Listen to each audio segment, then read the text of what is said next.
నమస్తే, welcome to యూఏటీవీ. కేంద్ర ప్రభుత్వం ఎంతో ప్రతిష్టాత్మకంగా ఏర్పాటు చేసినటువంటి జిఎస్టీ స్లాబ్స్ ఏదైతే తగ్గింపు చేశారో అవి చాలా మట్టుకు అంటే ప్రజల్లో ఒక రకమైనటువంటి నమ్మకాన్ని కలిగించే విధంగా మోడీ ప్రభుత్వాన్ని కానీ మోడీ యొక్క విధానాలని కానీ సమర్థించే విధంగా ఉన్నాయంటూ కూడా చాలామంది రాజకీయ విశ్లేషకులు మాట్లాడుతున్నటువంటి పరిస్థితి. అసలు నిజంగానే మీరు జిఎస్టీ తగ్గింపు విషయంలో కేంద్ర ప్రభుత్వం మీద భారం పడినప్పటికీ కూడా ప్రజల యొక్క వాళ్ళకి ఎంతో కొంత మంచి చేయాలి, ఒక మంచి ప్రభుత్వాన్ని సుస్థిరమైనటువంటి ప్రభుత్వాన్ని ఏర్పాటు చేసుకున్నందుకు దానికి సంబంధించి ఒక మంచి విధానాలతో ముందుకెళ్లాలంటూ కూడా మోడీ తీసుకున్న నిర్ణయాల ద్వారా ఆయనకి మంచి స్పందన అయితే లభిస్తుందంటూ కూడా ఆర్థిక మంత్రి నిర్మలా సీతారామన్ కూడా తెలియజేయడం జరిగింది. సో మరి నిజంగానే జిఎస్టీ తగ్గింపు అనేది నిజంగా ఏ విధంగా ముందుకెళ్ళబోతుంది? ఎందుకంటే దీనికి సంబంధించి ప్రతిపక్షాలు కేవలం ఎలక్షన్స్ ముందు ఇది ఒక డ్రామా అంటూ కూడా రకరకాల విమర్శలతో ముందుకు వస్తూ ఉన్నాయి. సో ఏంటి అసలు జిఎస్టీకి సంబంధించినటువంటి అంశాలన్నీ కూడా ఈరోజు మనతో పాటు మాట్లాడదాం. పల్నాటి వెంకటరెడ్డి గారు మా అధికార ప్రతినిధి మనతో పాటు ఉన్నారు, ఆయన అడుగుదాం. బీజేపీ పార్టీ నుంచి ఆయన అడిగి అసలు జిఎస్టీకి సంబంధించి విషయాలు కావచ్చు, అదేవిధంగా ట్రంప్ తీసుకున్నటువంటి అనాలోచిత నిర్ణయాలు ఏదైతే H1B వీసా మీద దాదాపుగా అంటే ₹1 కోటి దగ్గర ₹1 కోటి 88 లక్షల రూపాయలు ఈరోజు వీసా ఖర్చు పెట్టవలసిన ఖర్చు అంటే అది ఎంత వరకు వెళ్తుంది ఇండియా మీద? మరి అతను చేస్తున్నటువంటి ఈ ఆర్థిక దాడిని ఈ విధంగా చూడవచ్చు అనేది ఆయన మాటలో తెలుసుకుందాం. నమస్కారం. వెంకటరెడ్డి గారు, అంటే జిఎస్టీ విషయంలో గతంలో పెట్రోల్ దాదాపుగా మనకి పెరిగి ఒక 2 సంవత్సరాలు అవుతుంది పెట్రోల్ పెరిగి. ఆ పెట్రోల్ని అలాగే కొనసాగిస్తూ ఉన్నారు. అది ₹100 వరకు వచ్చి ఆగిపోయింది. సో దాని విషయంలో అక్కడ ఎందుకంటే సరే దాన్ని ఎందుకు తగ్గలేదు ఏంటి అంటే దానికి సంబంధించినటువంటి డిస్కషన్స్ జరిగాయి. అప్పుడు ఎలక్షన్స్ టైంలో ఉన్నది కాబట్టి దాన్ని అలాగే ఉంచారు. మళ్ళీ పెంచితే పెద్ద ప్రాబ్లం అవుతుందని చెప్పేసి ఎక్కడ వ్యతిరేకత వస్తుందన్న ఉద్దేశంతోనో లేకపోతే ఇంకో రకమో సరే ప్రతిపక్షాలు విమర్శిస్తూనే ఉంటారు. దాన్ని అలా పెట్టి కానీ ఇప్పుడు జిఎస్టీ విషయంలో జిఎస్టీ అనేది ఇదివరకు లేదు. మోడీ ప్రభుత్వం వచ్చిన తర్వాత జిఎస్టీ ఏర్పాటు చేయడం జరిగింది. దానివల్ల కేంద్ర ప్రభుత్వానికి ఎంతో కొంత సమకూరుతూ ఉంది. దానివల్ల పారదర్శకమైనటువంటి వ్యాపారాలు జరుగుతూ ఉన్నాయి, ట్రాన్స్పోర్ట్ అన్నీ కూడా మంచి జరుగుతూ ఉన్నాయి అంటూ రకరకాల స్పందనలు అయితే వస్తూ ఉన్నాయి. కానీ ఇప్పుడు జిఎస్టీ తగ్గింపు ఏంటి, దీనికి గల కారణం ఏంటి? అంటే ఇది మంచి కావచ్చు కానీ దీని మీద రకరకాల విమర్శలు చేస్తూ ఉన్నారు ప్రధాన ప్రతిపక్షాలు. ఏంటి దీని గురించి? డెఫినెట్గా రవి గారు, ముందుగా నవరాత్రులు మొదలైన సందర్భంలో తెలుగు ప్రజలందరికీ కూడా నవరాత్రి శుభాకాంక్షలు. అదేవిధంగా పండుగ వాతావరణం ఏదైతే వచ్చిందో ఈ పండుగ వాతావరణం ఈ 9 రోజులు ఏదైతే మనం మరి ఏ విధంగా అయితే మనం ఆరాధించుకుంటాం అమ్మవారిని, అలాగా ఈ పండుగ వాతావరణంలో ప్రధానమంత్రి నరేంద్ర మోడీ గారు ఇంకొక పండుగ చేసుకోమని చెప్పి మరి GST 2.0 తీసుకొచ్చారు. మనకు తెలుసు జిఎస్టీ తీసుకొచ్చినప్పుడు జూలై 2017లో ఆ తీసుకొచ్చినప్పుడు అప్పట్లో చాలా మంది జిఎస్టీ ఎందుకు తీసుకొస్తున్నారు అందరూ చాలా వరకు వ్యతిరేకించారు. కానీ తీసుకొచ్చిన తర్వాత దాన్ని ఇంప్లిమెంట్ చేసే విధానంలో ఏ విధంగా పారదర్శకంగా మీరు ఇంతకుముందు అన్నట్టుగా ట్రాన్స్పరెంట్గా ఒక మంచి ఆలోచనతో తీసుకొచ్చారో ఇప్పుడు కనపడతా ఉంది, అందరు కనపడింది. ఎందుకంటే ఇప్పుడే కాదు, ఇంకొక అన్ని రాష్ట్రాలు కూడా ముందుకొచ్చి జిఎస్టీ సమ్మిట్లో పాల్గొనడం, జిఎస్టీ ఏ విధంగా డెవలప్ చేయాలి, ఏ విధంగా తగ్గించుకోవాలి, అన్ని రాష్ట్రాలు పాల్గొనేవి. సో తద్వారా రాష్ట్రాలు కూడా ఆదాయం వచ్చేది, కేంద్రానికి కూడా ఆదాయం వచ్చేది. సో దీనికంటే ముందు 2004 నుంచి 2014 తర్వాత 55 సంవత్సరాల కాలంలో కాంగ్రెస్ పాలనలో ఏ విధంగా ఉండేదంటే వచ్చే ఆదాయం 75,000 కోట్ల రూపాయలు వచ్చేది ఆదాయం 2014 కంటే ముందర. కానీ ఇది తీసుకొచ్చిన తర్వాత జిఎస్టీని స్ట్రీమ్లైన్ చేసిన తర్వాత ఒక ట్రాన్స్పరెంట్ విధానం తీసుకొచ్చిన తర్వాత ఒక డిజిటల్ విధానం తీసుకొచ్చాక మొత్తం దగ్గర 2.5 లక్షల కోట్ల రూపాయలు ఆదాయం సమకూరుతా ఉంది. ఎందుకు చెప్తున్నా అంటే అంతకుముందు మొత్తం కూడా ట్యాక్స్లు దగ్గర ఒక 12 ట్యాక్స్లు ఉండేవి. ఒకటి ఆప్ట్రాయ్ అని, సేల్స్ ట్యాక్స్ అని, ఎంట్రీ ట్యాక్స్ అని, వ్యాట్ అని, తర్వాత ఎక్సైజ్ అని ఒక 12 ట్యాక్స్లు ఉండేవి ఏది కాంగ్రెస్ ప్రభుత్వం. ఇవన్నీ తడిసి మోపెడవుతున్నాయి, చాలా కష్టం అవుతుంది. ఎందుకంటే అది దగ్గర ఒక 40-50% ట్యాక్స్ల మీద పోయేది. అలాంటిది టోటల్గా మొత్తం కూడా అవన్నీ తీసేసి ఒకటే విధానం వన్ నేషన్ వన్ జిఎస్టీ అది తీసుకొచ్చి ఒక ట్రాన్స్పరెంట్గా తెలంగాణ మన వినియోగదారులకు కానీ లేకపోతే ట్రేడర్స్ కానీ ఇవ్వాలన్న ఆలోచనతోటి ప్రధానమంత్రి నరేంద్ర మోడీ గారు మంచి ఆలోచన చేశారు. చేసిన తర్వాత ఇప్పుడు ఏమవుతుంది, ఆదాయం పెరిగింది, తర్వాత ఆదాయంతో పాటు అభివృద్ధి పెరిగింది, అభివృద్ధితో పాటు సంక్షేమ పథకాలు కూడా అమలు అవుతా ఉన్నాయి దేశం మొత్తం మీద. మీరు చూసారు, మీకు తెలుసు, చాలా సంవత్సరాలుగా మీరు జర్నలిజంలో ఉన్నారు. 2014 గంటల ముందు 2014 తర్వాత రెండు తీసుకున్నప్పుడు దగ్గర 50 సంవత్సరాలు పరిపాలించిన కాంగ్రెస్ పార్టీ చేసిన అభివృద్ధి ఈ దగ్గర ఒక 11 సంవత్సరాలు కనపడతా ఉంది, అంతకంటే ఎక్కువ. ప్రతి దాన్ని కూడా డబ్బులు చేసుకుంటూ పోయారు. వ్యవసాయం మీద కానీ ఏదైనా కూడా చూసుకున్నా కూడా, ఈవెన్ కాలేజీలు కానీ, మెడికల్ కాలేజ్ కానీ, ఐఐటీస్ కానీ, ఐఎమ్స్ కానీ, ప్రతి ఒక్క దాన్ని డబ్బులు చేసుకుంటూ పోయారు. ఈవెన్ ఎయిర్పోర్ట్స్ కూడా, ఎయిర్పోర్ట్స్ ఒకప్పుడు 75 ఉంటే అది 150 ఎయిర్పోర్ట్స్. అంటే రకరకాలుగా మరి ప్రధానమంత్రి నరేంద్ర మోడీ గారు దాన్ని చూసి ఏ విధంగా పోవాలనే ఆలోచనతో తీసుకొచ్చారు. ఇప్పుడు జిఎస్టీ 2.0 అనేది చాలా ఇంపార్టెంట్ అనమాట. ఎందుకంటే దీన్ని చెప్పాలంటే జిఎస్టీ బచత్ ఫెస్టివల్ అని, జిఎస్టీ సేవింగ్స్ ఫెస్టివల్ అని, ఇదంతా కూడా పొదుపు పండగలాగా మనం జరుపుకోవచ్చు. అదొకటే కాదు, దాంతో పాటుగా అంతకుముందు మనకు తెలుసు పార్లమెంటు సమావేశాల్లో ఏదైతే ఇన్కమ్ ట్యాక్స్ స్లాబ్ ఏదైతుందో 3 లక్షలు ఉండే, 4 లక్షలు ఉండే ఆదాయ పన్ను పరిమితి అది 12 లక్షలు పెంచారు. అంటే ఒక వ్యక్తి నెలకి 1 లక్ష రూపాయలు సంపాదించినా కూడా, నెలకి 1 లక్ష రూపాయలు సంపాదించినా కూడా సంవత్సరం మొత్తంలో వాళ్ళకి ట్యాక్స్ ఉండదు ఇక, అంతే కదా. 12 లక్షల వరకు ఆదాయ పన్ను పరిమితి అంటే అది కూడా ఉంది కదా. దీంతో పాటు జిఎస్టీ 2.0 తర్వాత రెండవది ఏదైతే 12 లక్షల ఆదాయ పన్ను పరిమితి, ఈ రెండు కూడా మరి ఎంత పెద్ద సేవింగ్ చెప్పండి. ఆదాయ పరిమితి మీరు అది మంచిగానే అది తీసుకోవడం మంచి నిర్ణయం. 12 లక్షల పై ఉన్న వాళ్ళకి మీ ట్యాక్స్ మొత్తం టోటల్ గా జనాభాలో మన మన భారతదేశ జనాభాలో ఎంత మంది ఉంటారు, ఎంత మంది సేవ్ లక్షలు చెప్పండి. మీరు కాంగ్రెస్ పార్టీ ప్రభుత్వంలో ఉన్నప్పుడు 3 లక్షలు, 4 లక్షలు, 5 లక్షలు ట్యాక్స్ వేసేవాళ్ళు. తర్వాత మొత్తం ట్యాక్సే కదా. అలాంటిదంతా కూడా మరి ఆలోచించి ఇంత పెద్ద రిఫార్మ్స్ తీసుకొస్తున్నారంటే డెఫినెట్ గా మోడీ గారిని అభినందించాలి. లేదా అఫ్ కోర్స్ పార్టీలు ఉంటాయి, కొన్ని పార్టీలు నిజంగానే వాళ్ళు బ్లేమ్ చేయడానికి ప్రయత్నం చేస్తాయి. ఎందుకంటే ఈ ఆదరణ చూసి, ప్రేమ అభిమానం చూసి కాంగ్రెస్ పార్టీ కానీ మిగతా పార్టీలు కాదు ఇట్లా కాదు అట్లా కాదు అని చెప్పొచ్చు. కానీ దీని మీద రోజు మనం ఏదైతే పొద్దున్న లేస్తే పాల దగ్గర నుంచి మొదలు పెడితే ఆటోమొబైల్స్ వరకు, కార్ల వరకు కూడా జిఎస్టీ మొత్తం కూడా దక్కుంటూ వచ్చింది. దాంట్లో రెండవది ఏంటంటే టెలివిజన్స్ కానీ, లేకపోతే రెఫ్రిజిరేటర్స్ కానీ, ఏసీస్ కానీ, రకరకాలు తీసుకుంటే ఏది తీసుకున్నా కూడా రెండు స్లాబ్స్, ఇంపార్టెంట్ స్లాబ్స్. ఒకటి 5% చేశారు, రెండవది 18% చేశారు. అంతకుముందు 28% ఉండే, తర్వాత 12%. సో 12% లో ఉన్న వస్తువులు ఏవైతే ఉన్నాయో రోజు వాడే వస్తువులన్నీ, ఆ వస్తువుల 99% వస్తువులన్నీ కూడా 5% తీసుకొచ్చారు. కొన్ని వాటి మీద లేనేలేవు. ఫర్ ఎగ్జాంపుల్ ఇప్పుడు హెల్త్ ఇన్సూరెన్స్ ఉంది, హెల్త్ ఇన్సూరెన్స్ కానీ general insurance zero. For example నేను తీసుకుంటే నేను సంవత్సరానికి 40-50 వేల రూపాయలు కడతాను. 50,000 రూపాయలు అంటే దగ్గర మీరు ఇమాజిన్ చేసుకుంటే ఒక 5 ఏళ్ళు 10,000 రూపాయలు, 8 నుంచి 9,000 రూపాయలు నేను సేవ్ చేస్తున్నట్టే సంవత్సరాల్లో.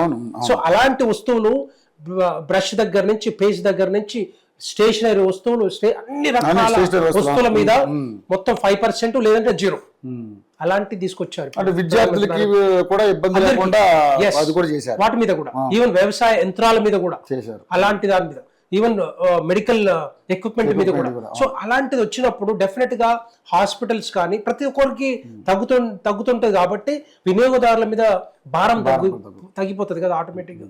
ఫర్ ఎగ్జాంపుల్ ఒక 20,000 మంది, ఒక వ్యక్తి 20,000 సంపాదిస్తున్నారు అనుకోండి, దాని మీద దగ్గర వాళ్ళు 15 నుంచి 2,000 రూపాయలు సేవ్ చేయొచ్చు. 15 నుంచి 2,000 రూపాయలు మంత్లీ సేవ్ చేయొచ్చు. అంటే అంత ఆ విధంగా మరి జిఎస్టీ తగ్గుతా ఉంది. ఇది చాలా పెద్ద రిఫార్మ్ చెప్పాలంటే, పెద్ద సంస్కరణ, హిస్టరీలో లెక్కించవచ్చు చెప్పాలంటే. లేదు అదంతా కాదు, కంటిన్యూషన్ ఉంటది. ఎందుకంటే ఇప్పటిదాకా ఏదైనా జిఎస్టీ మీద వచ్చిన ఆదాయం అంతా కూడా ఆదాయాన్ని ఏ విధంగా పంచాలి, ఆదాయంతో అభివృద్ధి ఏ విధంగా చేయాలి, కేంద్ర ప్రభుత్వం భారం పడుతుందని చెప్తూనే మరి ఇలాంటి రిఫార్మ్స్ తీసుకురావడంలో అది ఏంటి, దేని వల్ల ఇలాగా అనేది కూడా చాలా మంది ఒకటి నిన్న ప్రధానమంత్రి నరేంద్ర మోడీ గారు ప్రెస్ మీట్ పెట్టారు. మీట్లో ఏం చెప్పుతారు? Atma Nirbhar Bharat, make in India programme చేయాలి. మేక్ ఇన్ ఇండియా ప్రోగ్రామ్ ద్వారా మన వస్తువులు తయారు చేసుకుని 140 కోట్ల మంది మనమే వాడుకుంటాం. ఎన్ని లక్షల కోట్లకు పోతుందో ఒకసారి ఇమాజిన్ చేసుకోండి. ఇప్పుడు కూడా విదేశీ వస్తువులు మనం వాడే డైలీ వాడుతున్నాం, దాంట్లో భాగంగా పోతా ఉన్నాయి. ఫర్ ఎగ్జాంపుల్ ఒక కోకో కోలా తీసుకుంటే అది మనది కాదు, అమెరికా నుంచి వస్తా ఉంది. అమెరికాకు మరి ఎన్ని లక్షల కోట్లు పోతుంది కోకో కోలా మీద, కోక్ మీద, లేకపోతే థమ్స్అప్ మీద కానీ ఎన్ని లక్షల కోట్లు పోతా ఉంది. అట్లాంటి చాలా వస్తువులు మనం వాడుతూనే ఉన్నాం కంటిన్యూస్ గా. అలాంటిది మనం ఏం చేయాలి ఇప్పుడు? ఆత్మ నిర్భర్ భారత్ కింద కానీ, మేక్ ఇన్ ఇండియా కానీ అలాంటివన్నీ కూడా మన స్వదేశీ వస్తువులే వాడాలి. స్వదేశీ మూమెంట్ అనేది ఏదైతే వచ్చిందో మహాత్మా గాంధీ పీరియడ్ లో, మహాత్మా గాంధీ అలాంటి ఇప్పుడు స్వదేశీ ఒక మంత్ర తీసుకురావాలనే ఆలోచనతోటి ప్రధానమంత్రి చెప్పారు నేను. సో దాన్ని వాడాలి మనం డెఫినెట్ గా. అందరు మనమే వాడుకుంటే, మన వస్తువులు మనం వాడుకుంటే విదేశాల మీద ఆధారపడాల్సిన అవసరం లేదు. ఇప్పుడు చూడండి మీరు, మన విదేశాల మీద ఆధారపడుతున్నాం అని ట్రంప్ ఏం చేసిండు?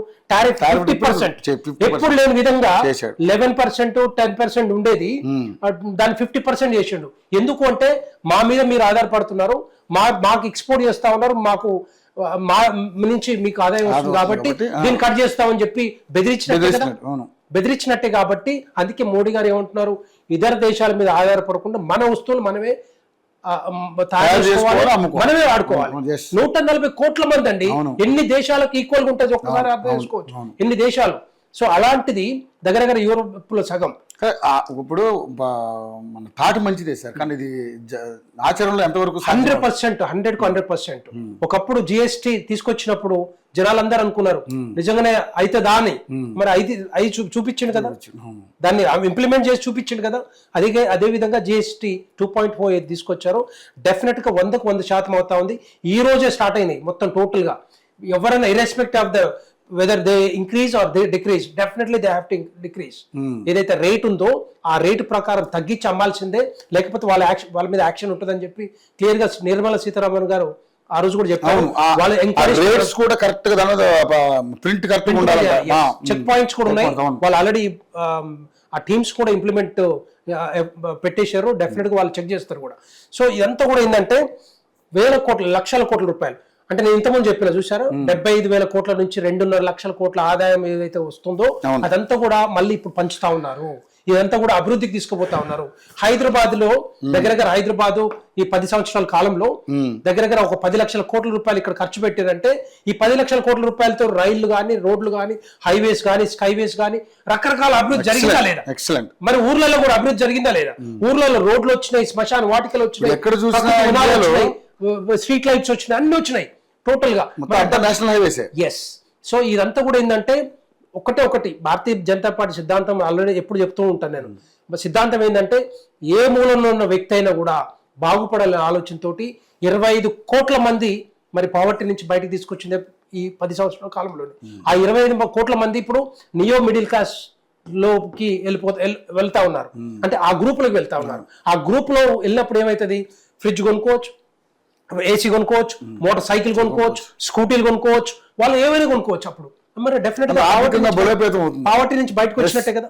సో ఇవన్నీ కూడా ఏంటంటే ఒక్కొక్కటి అంటే ఆయన తీసుకున్న నిర్ణయాలు ఏవైతే ఉన్నాయో, మోడీ గారు తీసుకున్న నిర్ణయాలు, డిమానిటైజేషన్ దగ్గర నుంచి ఆపరేషన్ సింధూర్, ప్రతి ఒక్కటి కూడా 370 ఆర్టికల్, తర్వాత ట్రిపుల్ తలాక్ ఒకటేంది, ఇవన్నీ కూడా అమలు అవుతున్నాయా లేవా? పక్కగా అమలు అవుతున్నాయి. అందరూ సమర్థిస్తా ఉన్నారు, అందరు అభిమానిస్తా ఉన్నారు, స్వాగతిస్తా ఉన్నారు. సో ఇలాంటి చేస్తే డెఫినెట్ గా రేపొద్దున ఇదంతా కూడా ఈ డబ్బంతా కూడా అవుతుంది.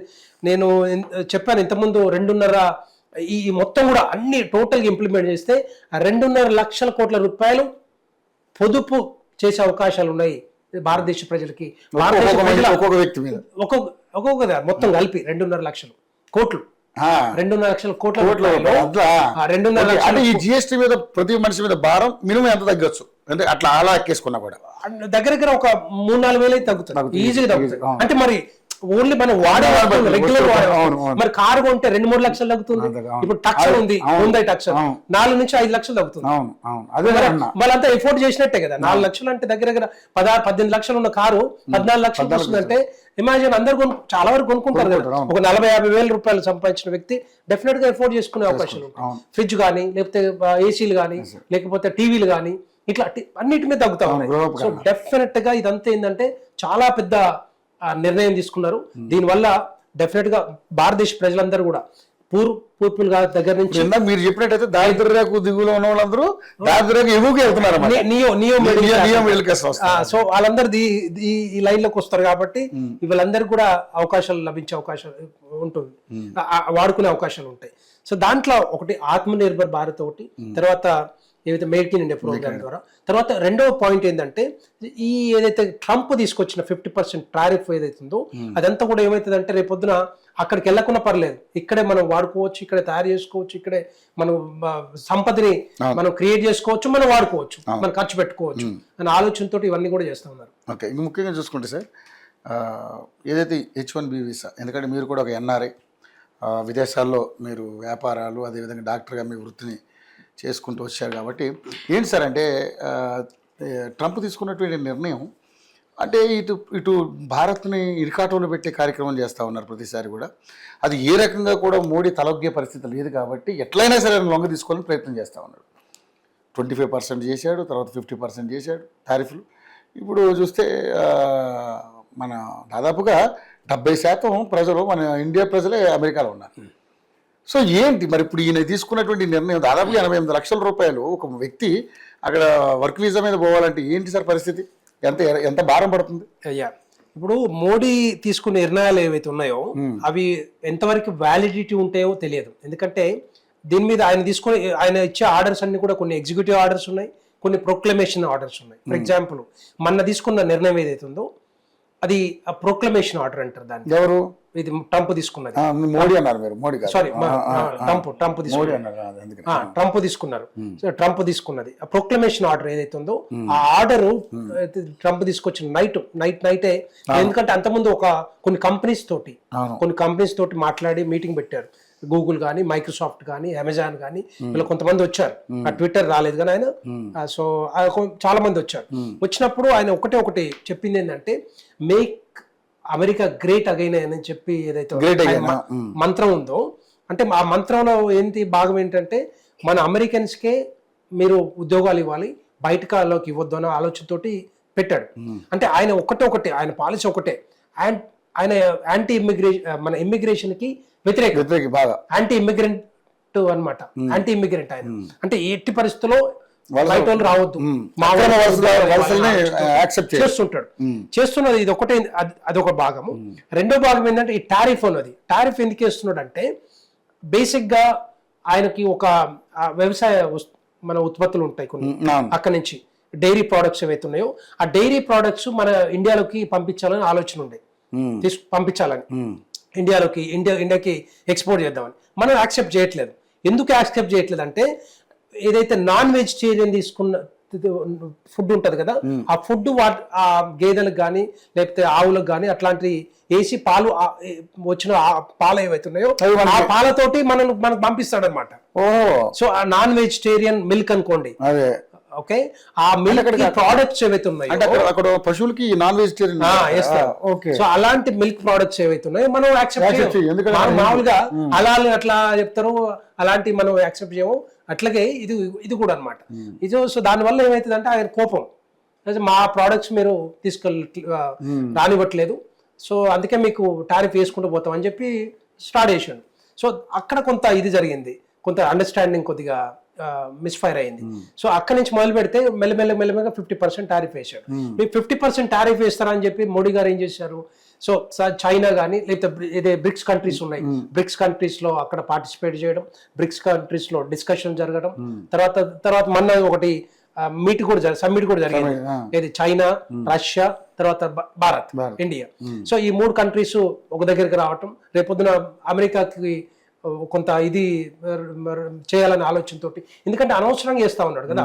ఇట్లా దేశంలో ప్రపంచంలో ఎక్కడ ఎవరు చేయరు, కానీ ఇలాంటి వాళ్ళు ఎవరు లేరు చెప్పాలంటే. ఇష్టం వచ్చినట్టు వేయటం, ఇష్టం వచ్చినట్టు మాట్లాడటం, ఎక్కడ పడితే అక్కడ స్టేట్మెంట్స్ రిలీజ్ చేయటం, ఏదో ఆపరేషన్ సింధూర్ నేనే ఆపినట్టు ఆయన చెప్పడం, ఇదంతా మనం చేసింది, మోడీ గారు చేసింది అంతా కూడా. ఎక్కడ జరగాలో ఎక్కడ ఆపాలో డెఫినెట్ గా కేంద్ర ప్రభుత్వం చూసుకుంటుంది, ఆయన ఎవరు చెప్పడానికి. సో ఇట్లాంటి అన్ని ఏం చేస్తున్నారంటే ఈ టారిఫ్స్ అన్ని వేసుకుంటూ ఏదో ఒక భారత్ ని ఇబ్బంది పెట్టాలనే ఆలోచనతో. సో అదొక భాగం.